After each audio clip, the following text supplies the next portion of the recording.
I'm proud to be paying taxes in the United States. The only thing is, I could be just as proud for half the money. Arthur Godfrey. Welcome to Retirement Mentorship, your mentor to run through retirement. I'm your host, Freeman Lindy, certified financial planner. Today, we look at tax planning, not tax preparation, which is the filing of forms at the end of the tax year, but tax planning. How do we pay the least amount of taxes over our lifetime? That's coming up on the Retirement Mentorship podcast. First, the 2-minute tune-in, primary points of the podcast in the first 2 minutes. Taxes are the largest expense that we will pay. While we do have to pay them, the goal should be to pay the least amount possible. We want to look at two main things in this episode on tax planning. First, big picture. What are the big impacts of tax planning? And second, tactics. What are some of the things we should be looking for in our tax planning? When it comes to the big picture, tax makes a massive impact on our overall financial plan. It's the largest expense, and we should plan to pay as little as possible. There's a difference between tax planning and tax preparation. Tax preparation is what is done at the end of the year. It is all of the filing of the forms of what you did last year. It's done by CPAs or tax preparers and looks backward at what has already happened. Tax planning is looking forward. What do we think will happen, and how can we plan to pay as least amount of taxes in the future as possible, not just last year? The goal of tax planning is obvious. We will pay every dime we have to in taxes, but we never want to leave a tip, and that is the goal of planning. When it comes to the tactics of tax planning, there are three things we want to look at. First, the difference between pre-tax, post-tax, and tax-free accounts. Second, the Roth versus traditional debate and when it is best to do either one. And thirdly, some considerations for non-retirement accounts. All that's coming up on the Retirement Mentorship podcast.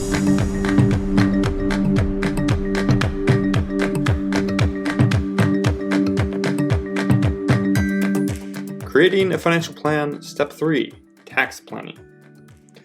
Let's talk big picture taxes. Taxes are the largest expense that we will pay over our lifetime. Many people think of their home as the largest expense they have, and while it's certainly up there, usually you only pay for your home for part of your life. Most people will end up paying it off over time. Taxes, however, you often pay your entire life, and it's usually a much bigger portion of your overall income.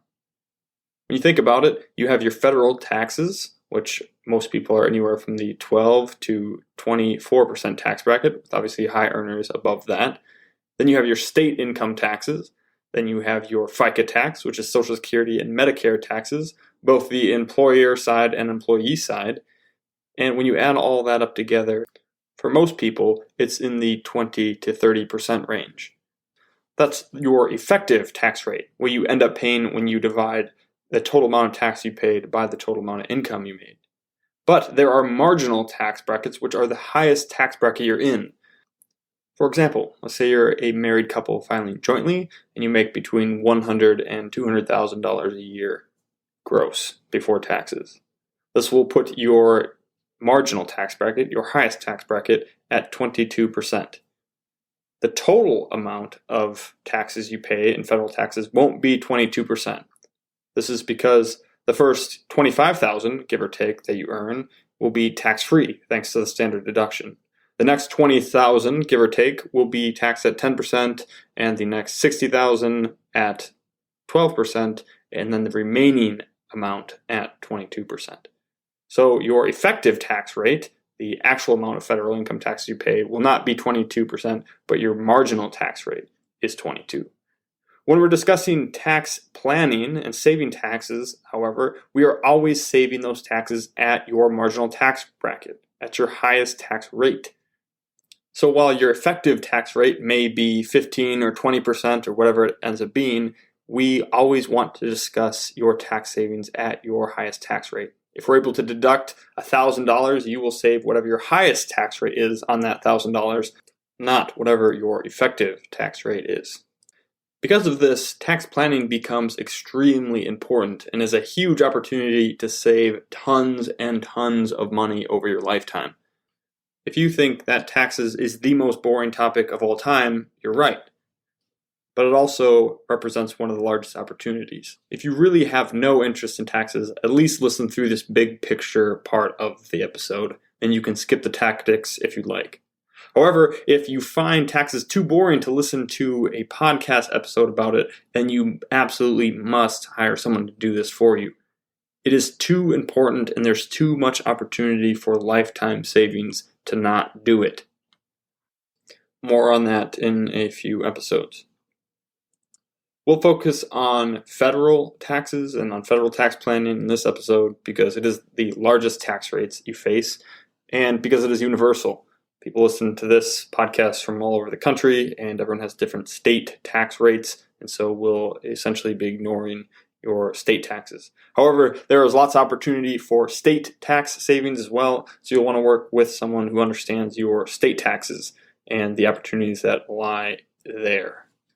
Now, many people might be thinking, well, I already work with a CPA, a certified public accountant, and they do a great job on my taxes, saving me lots of taxes each year.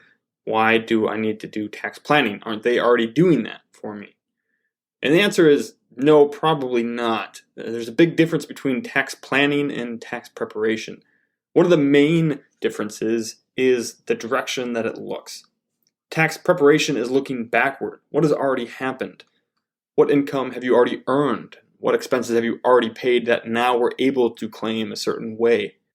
There's a little bit of things we can do after the fact, such as make contributions between January 1st and tax day for a lot of different types of accounts.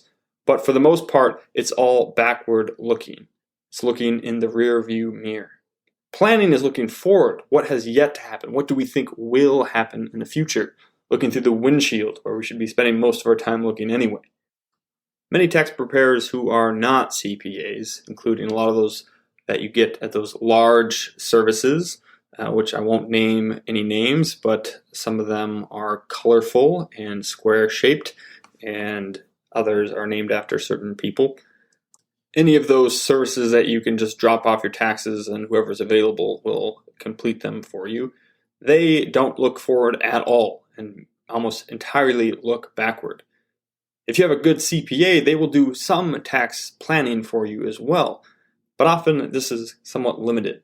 Maybe they're running a few projections on depreciating certain assets instead of expensing them to pay the least amount of taxes on that particular asset over a few years. Or how can you make an extra contribution to an IRA to lower your tax bill for this past year? But they often aren't looking too far forward. I've had CPAs tell me that they rarely look ahead more than a few years other than for depreciation, because they just don't have enough information. And that's the other limitation. They have a limited scope. They don't receive full statements of all the accounts that you have and will really only see the information that's presented to them in the tax statements they get at the end of the year, 1099s and W-2s and 1095s and all the other various forms that your accounts and employers will send out in February. But they won't get statements from your 401ks or Roth IRAs or other accounts that didn't have any transactions or taxable events in them. This means they don't have a full understanding of your overall picture and often don't have the time to take to understand your goals and what will happen in the future.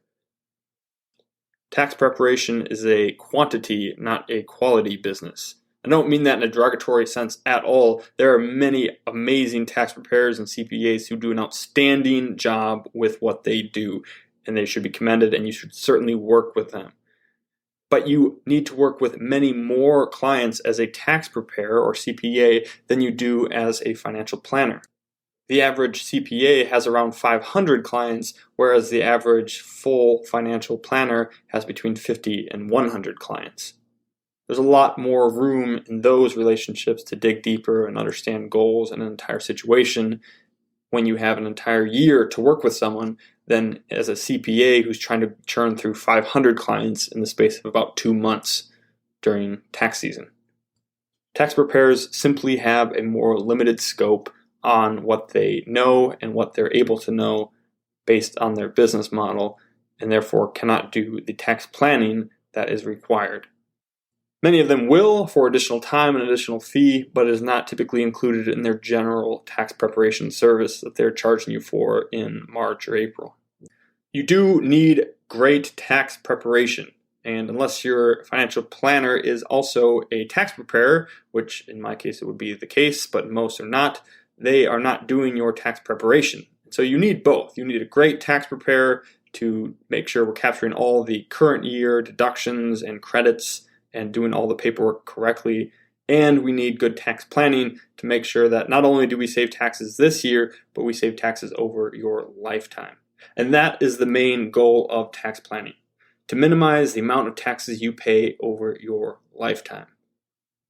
Many tax preparers are only concerned with how much taxes can they save you this year. They know that getting you a big refund means you're more likely to come back to them the next year for repeat business. Tax planning is about saving you not money over just this year, but over your lifetime. How do we minimize the total amount of taxes you will pay, not just this year? We do want to, of course, pay every dime to the government that we owe, but we don't want to leave a tip. And that is the point of tax planning. Taxes are the largest expense we will pay over our lifetime. The goal is to minimize that expense with both proper tax preparation, but more importantly, proper tax planning. How do we do this? This brings us to the tactics portion of this episode. What are the tactics we use to do tax planning? First, let's look at the different types of accounts that we can use. There are, of course, lots of deductions and credits and everything that we can take on a year-by-year basis, but that is more on the tax preparation side.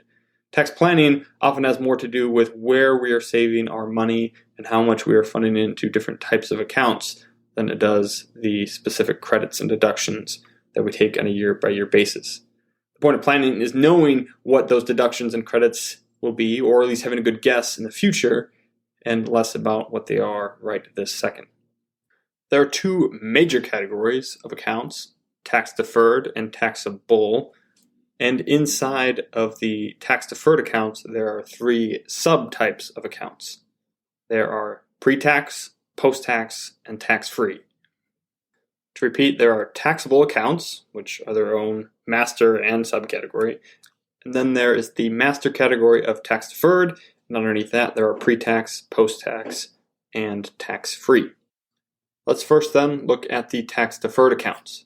And in that category, let's look at the first category of pre-tax.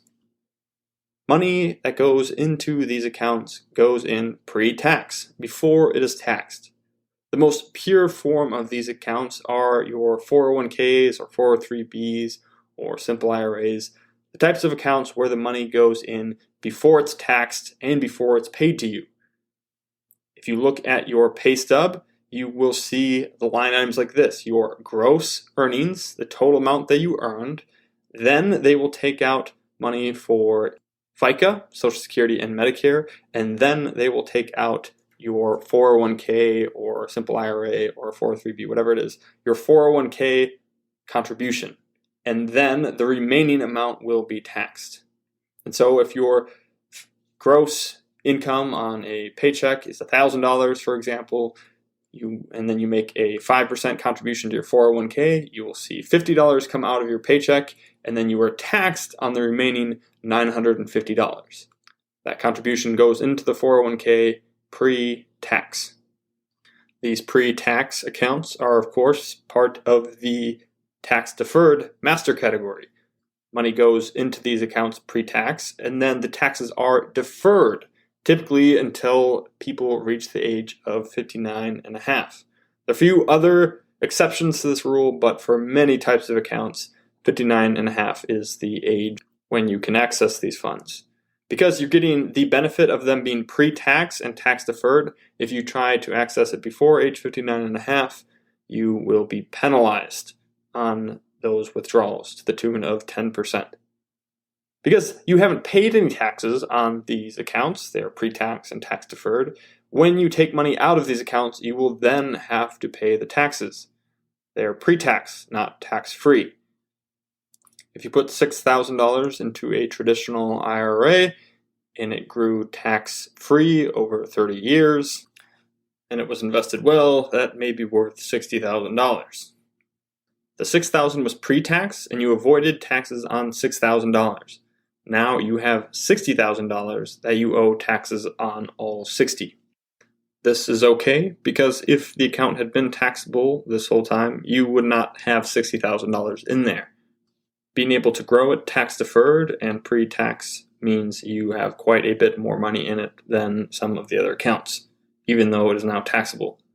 We'll circle back around to whether it's better to be pre-tax or post-tax in our Roth versus traditional discussion shortly.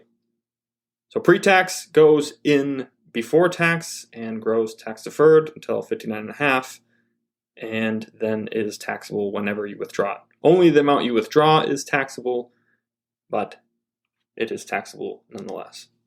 The next category under our tax deferred accounts is post-tax. Post-tax contributions are taxed initially before they go into the account and then grow tax-free. As if it wasn't complicated enough, there are actually a few subcategories here. Most notably, there is the Roth option, which is a post-tax, meaning it's taxed up front and then it is contributed and then it comes out on the back end tax-free. And then there are other post-tax options where it does go in post-tax, grows tax deferred, but is still taxable at the end. A non-retirement annuity would be an example of this, where it grows tax deferred, but you put the money in after you pay taxes on it, and any growth is taxable at the end. But the more common version of the post-tax tax deferred option is the Roth accounts, Roth IRAs, Roth 401ks, all of that, named after Senator William Roth, who proposed it back in the day. These accounts will grow tax deferred and are tax-free when you pull the money out. So in our earlier example, if you were to put $6,000 into a Roth IRA, you would not be able to deduct the taxes when you put it in, but you would have to put that money in with money you had already paid taxes on. So on a pay stub, you would earn $1,000 on your pay stub, you would pay the taxes on all $1,000, and then you could make a contribution with what actually hit your take-home pay in the end. Or if it was a Roth 401k, it would still come out before it hit your paycheck, but it would come out after your federal income taxes are charged, not before. It's post-tax contribution. In the post-tax, especially in the Roth world, you are choosing to pay taxes now to have the entire amount be tax-free later. We'll get to that again a little bit more in depth in just a bit here when we compare Roth versus traditional. The third type of tax-deferred accounts are tax-free accounts.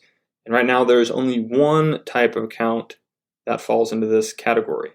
Tax-free accounts are pre-tax, tax-deferred, and tax-free on the withdrawals. Triple tax-free, as they call them. And the only account that fits that category right now is the health savings account. Money that you contribute to a health savings account, as long as you meet the other requirements, is pre-tax or tax deductible.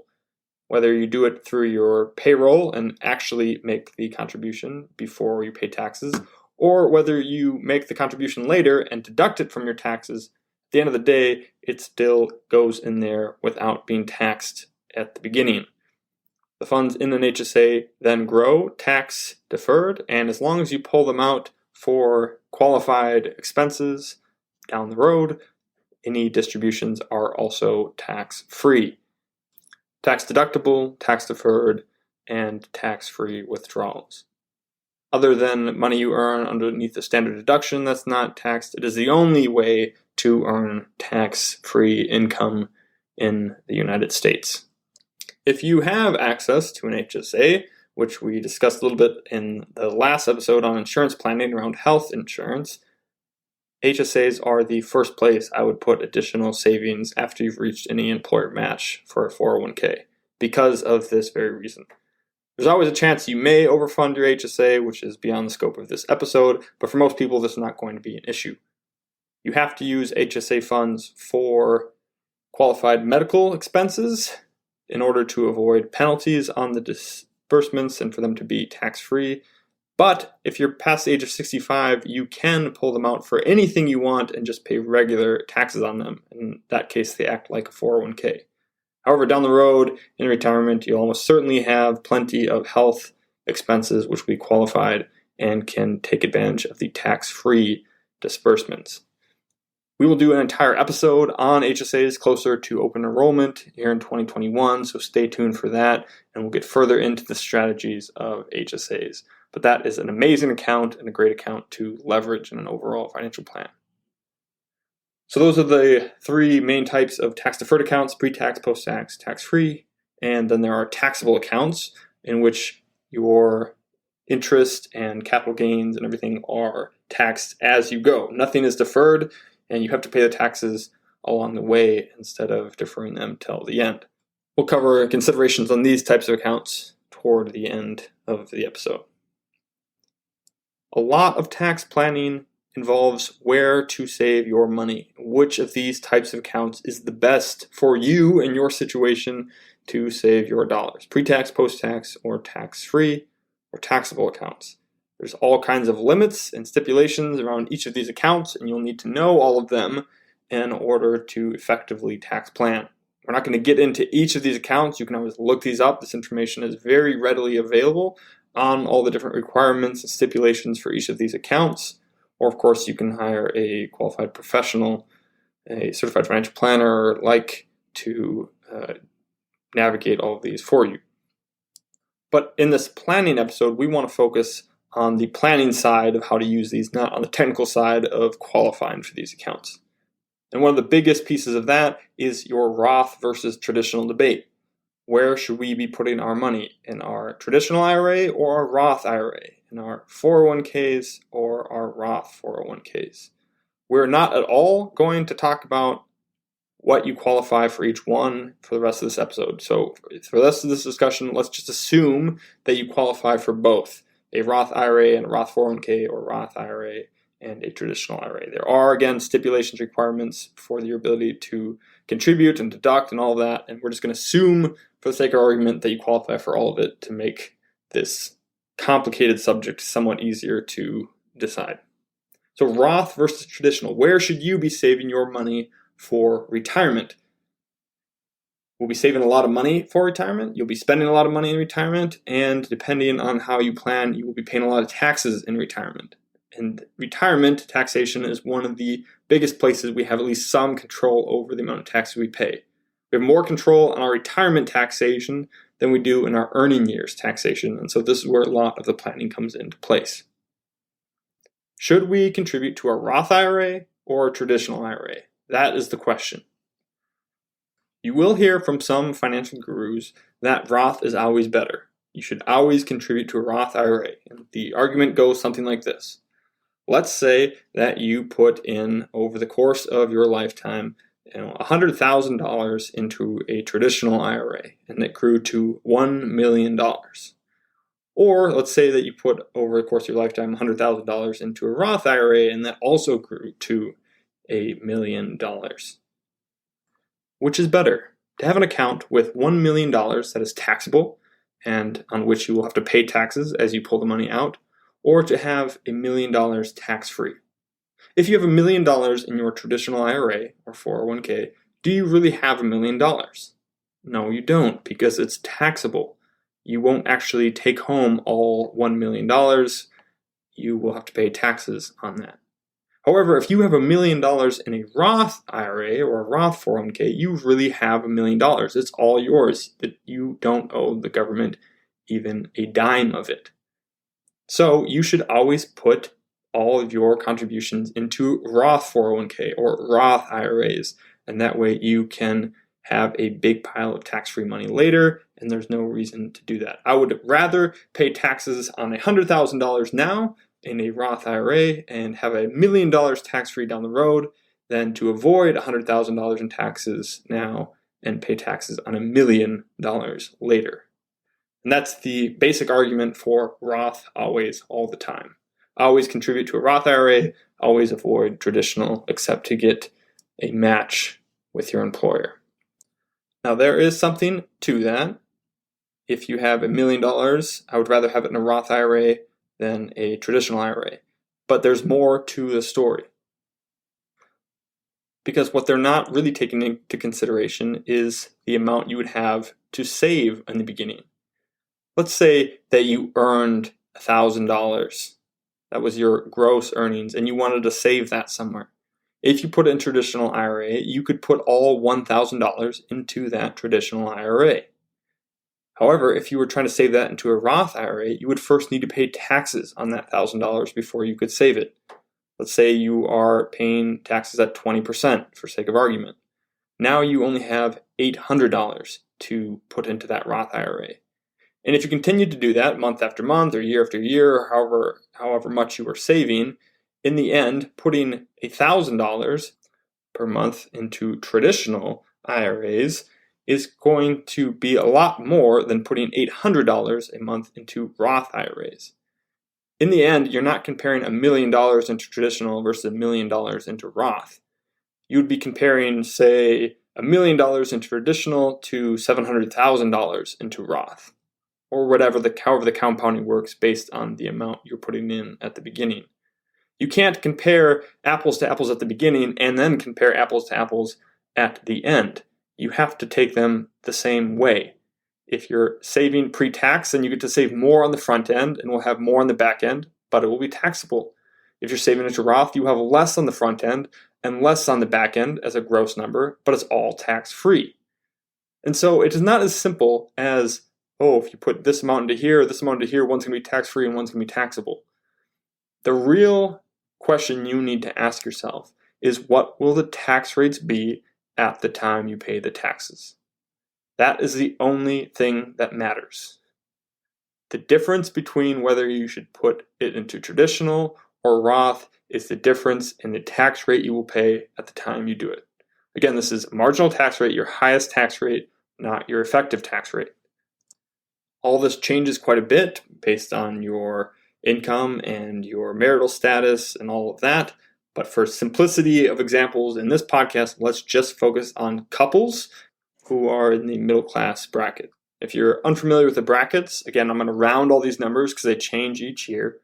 But in general, if you earn $100,000 per year or less as a couple, married, filing jointly, then you are in the 12% tax bracket.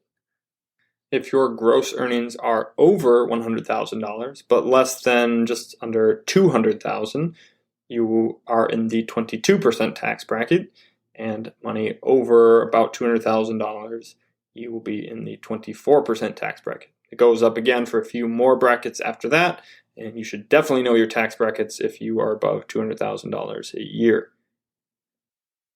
When you are evaluating whether you should do Roth versus traditional, you need to look at what are you paying now as your highest tax bracket versus what do you think you will be paying down the road. So here's a couple of quick shortcuts. If you are just over a tax bracket in your earning years and are pretty confident you could live below that tax bracket in future years, then you should do traditional, not Roth. For example, if you are a couple and you make, say, $120,000 per year, but you are pretty sure that when you retired, especially if your house was paid off and your cars were paid off and you had saved up enough money that you could live on less than $100,000 per year, then you should do traditional. Because what we don't want to do is pay 22%, which is your highest tax bracket on the $120,000. We don't want to pay 22% so that we can save it into a Roth to avoid paying 12% later. Under $100,000, the current tax brackets are 12. Those will be going up to 15 when the Tax Cuts and Jobs Act expires. But the main point is that there is a major jump between 12% and 22% below and over $100,000. If I was making just over $100,000 now and I believed I could live on less than $100,000 later in retirement, then I would rather defer or avoid 22% taxes, and I would be willing to pay 12% down the road, or even 15%. That's a savings of anywhere from 10 to 7% on all the money that I save. In those situations, you should not do Roth, you should do traditional. The other breakpoint would be if you're making just over $200,000, but you're pretty confident you could survive in the mid 100s in retirement, or as you do your retirement planning, you realize you wouldn't be able to spend more than that anyway, then you should be doing traditional as well. Defer paying 24% taxes and pay 22% on them down the road. The other consideration for this, of course, though, is that tax brackets will go up.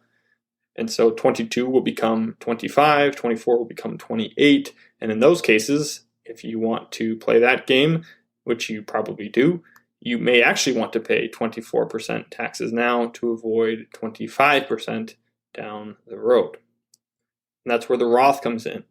If you think you'll be in the same tax bracket in retirement as you are now, then, or in a higher tax bracket by chance, then you should do Roth.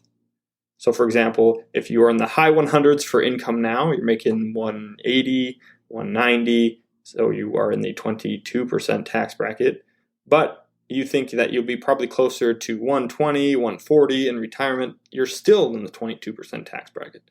So in that case, I would pay the taxes now. I would pay 22% to avoid paying 25% later when those tax brackets go up.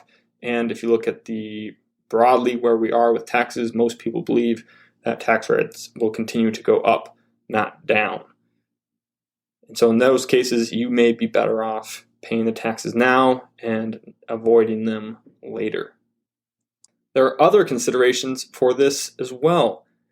Depending on how much taxable income you have, more or less of your Social Security may be taxed. You want to know where those numbers are, and you may want to do Roth now so you can have more tax-free income later and therefore be taxed less on your Social Security. The other main concern is required minimum distributions, RMDs.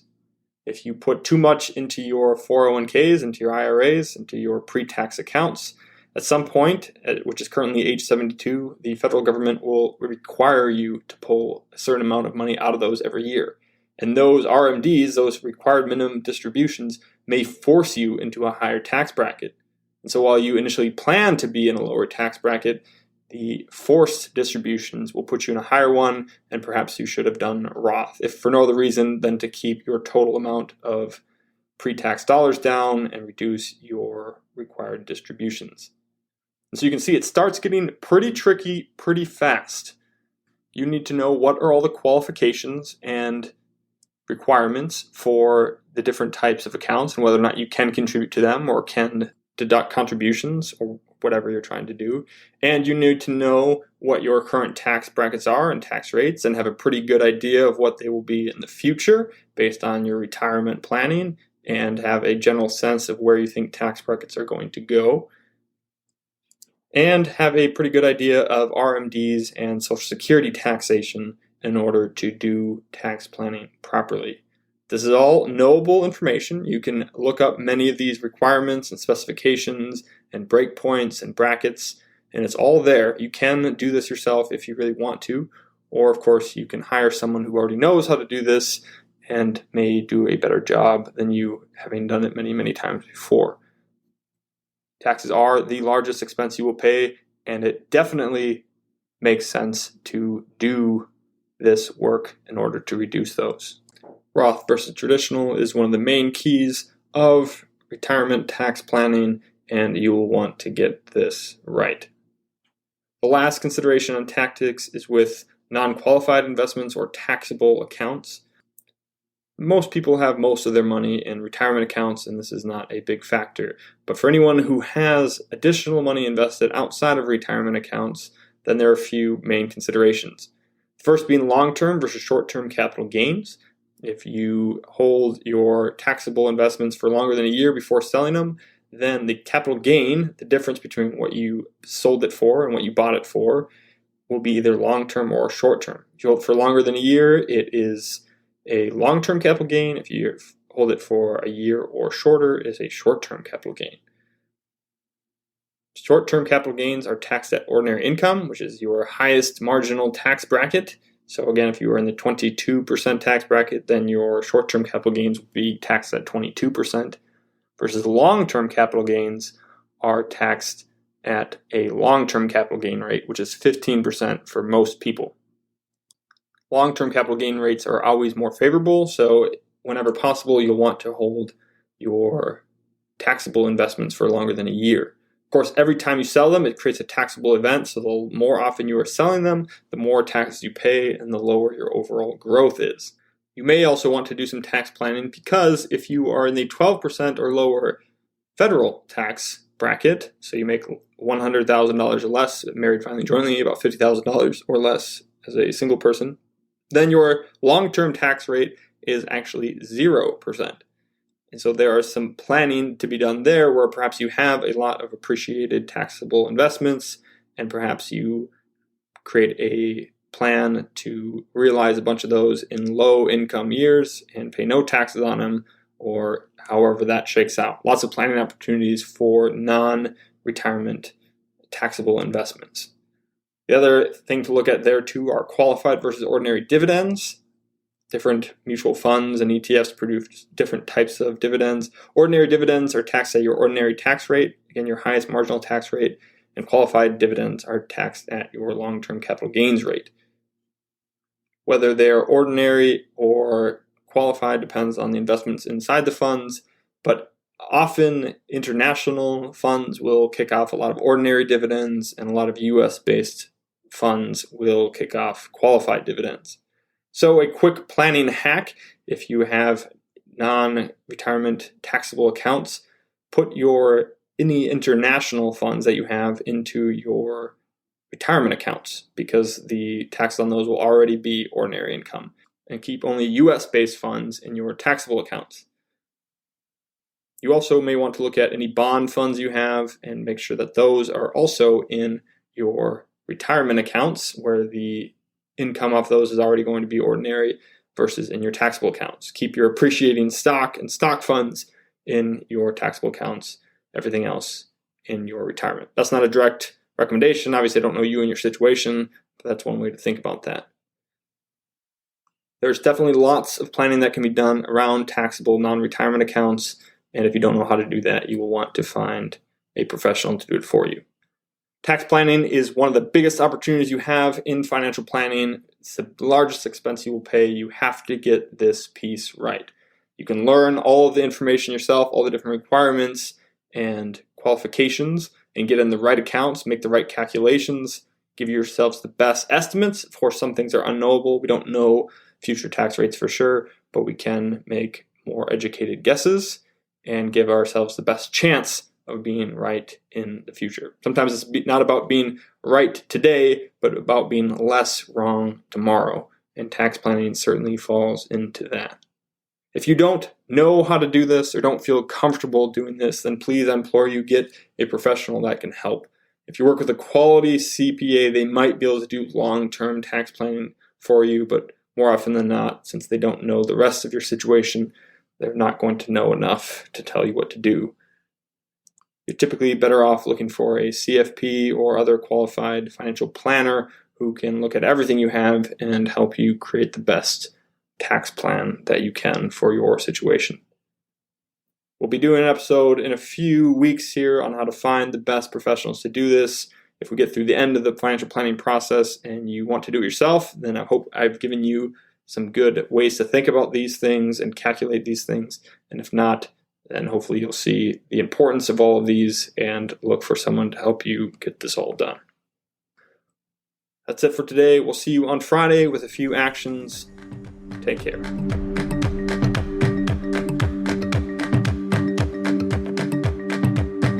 This podcast is educational only and is not intended to be investment, legal, or tax advice or recommendations, whether direct or incidental. Again, this is not investment advice. Consult your financial, tax, and legal professionals for specific advice related to your specific situation. Never take investment advice from someone who doesn't know you and your specific situation. All opinions expressed in this podcast are the opinions of the speakers expressing them. All performance referenced is historical and is no guarantee of future results. All indices are unmanaged and may not be invested into directly. Retirement Mentorship is not affiliated with or controlled by any registered investment advisor, broker-dealer, or other financial services company.